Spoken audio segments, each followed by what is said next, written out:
রোহিঙ্গা গণহত্যার বিষয়ে মিয়ানমারের বিরুদ্ধে গাম্বিয়ার করা মামলার অন্তর্বর্তীকালীন আদেশ দেয়া হবে। আমরা সেই আদালতের কর্মসূচিতে যাব, তবে তার আগে জানিয়ে রাখি দর্শক, এই বিষয়ে আমাদের সাথে যুক্ত থাকছেন centre for the study of genocide and জাস্টিসের পরিচালক মফিদুল হক, যুক্ত থাকবেন আমাদের সহকর্মী ফারজানা রূপা, এবং কক্সবাজার থেকে আমাদের সাথে যুক্ত হবেন আমাদের সহকর্মী কামরুল ইসলাম মিন্টু। আদালতের আদেশ যখন পড়া হবে তার ফাঁকে ফাঁকে নিশ্চয়ই আমরা আপনাদের সঙ্গেও কথা বলবো। আমরা এই মুহূর্তে ইউএন টিভির সৌজন্যে সরাসরি চলে যাচ্ছি নেদারল্যান্ডসের হেগে আন্তর্জাতিক বিচার আদালতে।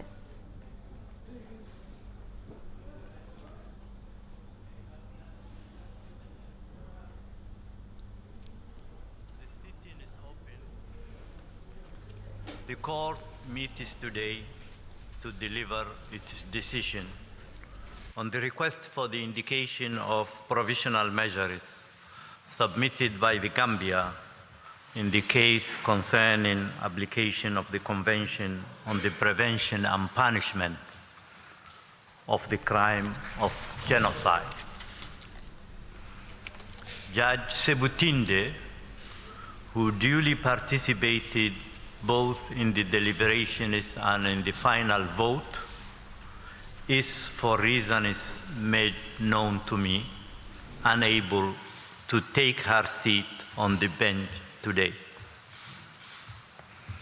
I would recall that on 11 November 2019, the Gambia filed in the registry of the court an application instituting proceedings against the Republic of the Union of Myanmar with regard to alleged violations of the Convention on the Prevention and Punishment of the Crime of Genocide, which I will refer to as the Genocide Convention. The application contained a request for the indication of provisional measures submitted with reference to Article 41 of the statute and to Articles 73, 74, and 75 of the rules of court.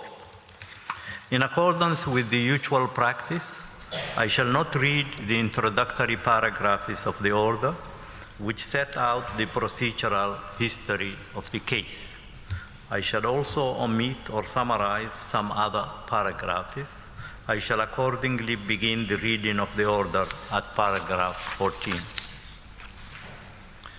In its application, the Gambia seeks protection for, and I quote, all members of the Rohingya group who are in the territory of Myanmar as members of a protected group under the Genocide Convention, end of quote. The court, in this respect, wishes to point out that the references in the order to the Rohingya should be understood as references to the group that self-identifies as the Rohingya group and that claims a long-standing connection to Rakhine State, which forms part of the Union of Myanmar. The court recalls that it may indicate provisional measures only if the provisions relied on by the applicant appear prima facie to afford a basis on which its jurisdiction could be founded, but need not satisfy itself in a definitive manner that it has jurisdiction as regards the merits of the case.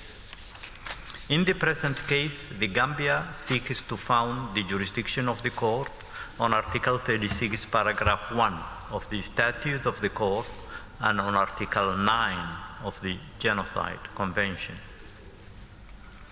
The court must therefore first determine whether those provisions prima facie confer upon it jurisdiction to rule on the merits of the case, enabling it, if the other necessary conditions are fulfilled, to indicate provisional measures. The Gambia and Myanmar are parties to the Genocide Convention.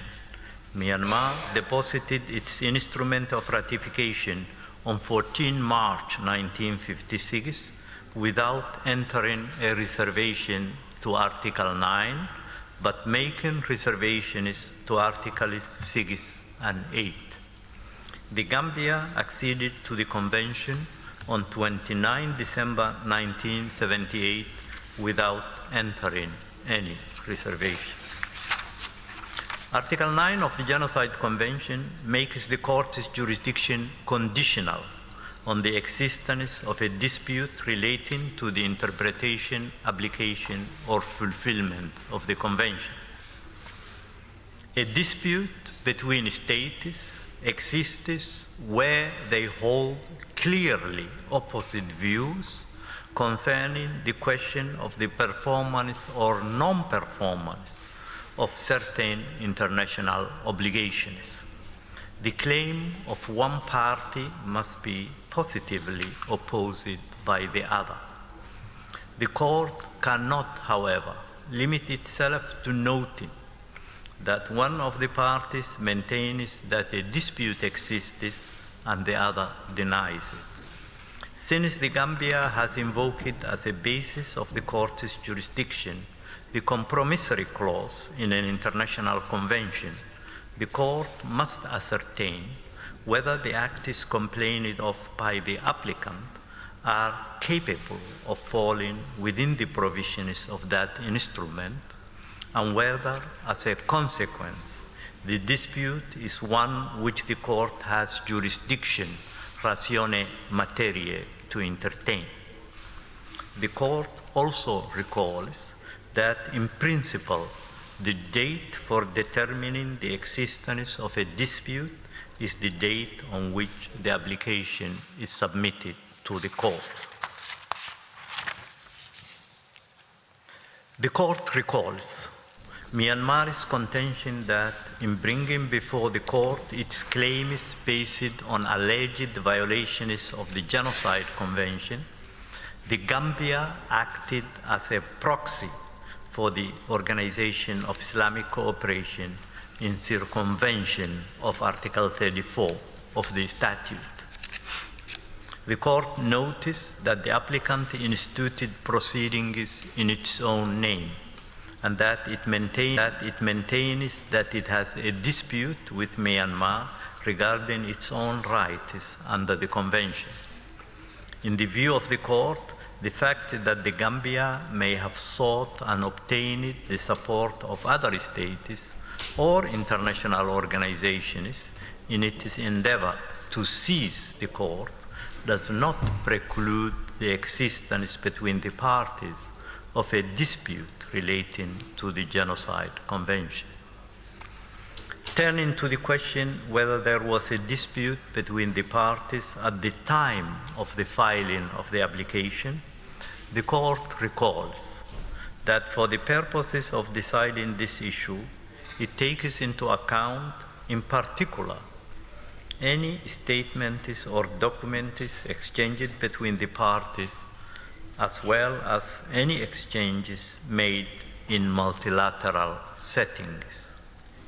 In so doing, the court pays special attention to the author of the statement or document, their intended or actual addressee, and their content.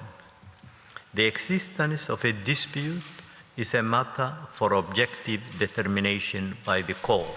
এই মুহূর্তে নেদারল্যান্ডসের হেগে আন্তর্জাতিক বিচার আদালতে মিয়ানমারের বিরুদ্ধে গাম্বিয়ার করা মামলার অন্তর্বর্তীকালীন আদেশটি পড়ে শোনাচ্ছেন আন্তর্জাতিক বিচার আদালতের প্রেসিডেন্ট আব্দুল কাউই আহমেদ ইউসুফ। তিনি এই মুহূর্তে মামলার শুনানির সময় যে সমস্ত যুক্তিতর্ক দুই পক্ষই উপস্থাপন করেছিল তার একটি সারাংশ পড়ে শোনাচ্ছেন। তিনি বলছিলেন শুরুর দিকে যে অন্তর্বর্তীকালীন আদেশের যে সূচনাটি সেটি তিনি পড়ছেন না, কারণ সেখানে এই মামলার যে ঐতিহাসিক বাস্তবতা এবং যে ইতিহাস ভিত্তিক যেই তথ্য প্রমাণগুলো আছে সেগুলো সেখানে ব্যাখ্যা করা হয়েছে, এইটি এখানে পড়ার প্রয়োজন নেই।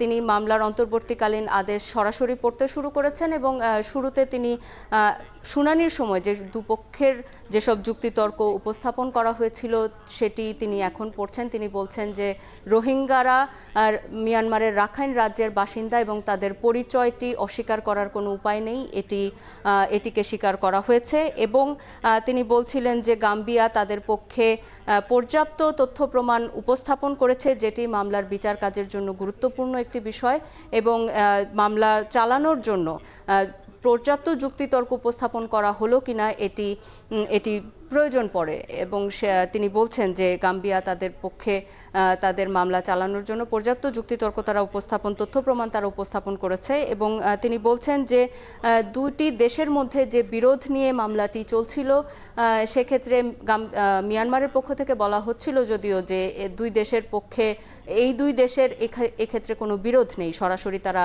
এই বিষয়টিতে এই দুইটি দেশ সরাসরি সম্পর্কযুক্ত নয়। তারপরেও দুই দেশের বিরোধের ক্ষেত্রে মামলা চলার জন্য যেটুকু দরকার হয় তিনি বলছেন যে সেটি সেখানে উপস্থিত ছিল এই মামলায়। এবং গাম্বিয়ার পক্ষ থেকে যখন অভিযোগ তোলা হয়েছে মিয়ানমারের বিরুদ্ধে, মিয়ানমার শুরুতে সেটি অস্বীকার করেছে এবং দুপক্ষই তাদের পক্ষে তাদের যুক্তিতর্ক সমানভাবে উপস্থাপন করেছে। 11 October 2019, in which the Gambia, referring to the reports of the fact-finding mission, wrote that, and I quote, that it understood Myanmar to be in ongoing breach of its obligations under the Genocide Convention and under customary international law, and insisted that Myanmar take all necessary actions to comply with these obligations. End of quotation. The court observes that this note verbal specifically referred to the reports of the fact-finding mission and indicated the Gambia's opposition to the views of Myanmar, in particular as regards the latter's denial of its responsibility under the convention. In light of the gravity of the allegations made therein, the court considers that the lack of response may be another indication of the existence of a dispute between the parties. As to whether the acts complained of by the applicant are capable of falling within the provisions of the Genocide Convention, the court recalls that the Gambia contends that Myanmar's military and security forces and persons or entities acting on its instructions or under its direction and control have been responsible, inter alia, for killings, rape and other forms of sexual violence, torture, beatings, cruel treatment, and for the destruction or denial of access to food, shelter, and other essentials of life, all with the intent to destroy the Rohingya group in whole or in part. In the Gambia's view, these acts are all attributable to Myanmar, which it considers to be responsible for committing genocide. The Gambia contends that Myanmar has also violated other obligations under the Genocide Convention.